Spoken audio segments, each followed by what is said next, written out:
فوق عباده ويرسل عليكم حفظة حتى إذا جاء أحدكم الموت توفته رسلنا وهم لا يفرقون ثم ردوا إلى الله مولاهم الحق ألا له الحكم وهو أسرع الحاسبين قل من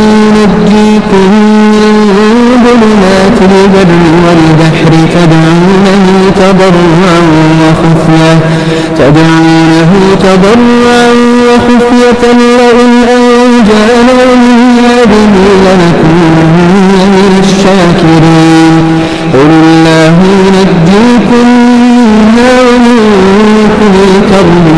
ثم أنتم تشركون قل هو القادر على أن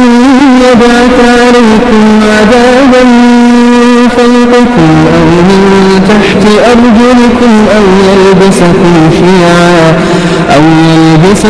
شيعا ويذيق بعضكم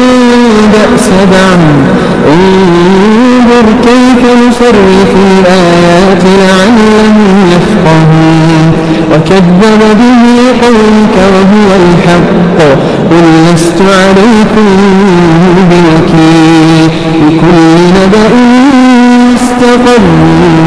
وسوف تعلمون وإذا رأيت الذين يخوضون في آياتنا فأعرض عنهم حتى يخوضوا في حديث غيره وإما ينسينك الشيطان فلا تقعد بعد الذكرى مع القوم الظالمين وما على الذين يتقون من حسابهم من شيء ولكن ذكرى لعلهم يتقون وذر الذين اتخذوا دينهم لعبا ولهوا وغرتهم الحياة الدنيا وذكر به أن تبسل نفس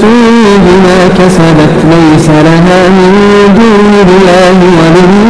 ولا شفيع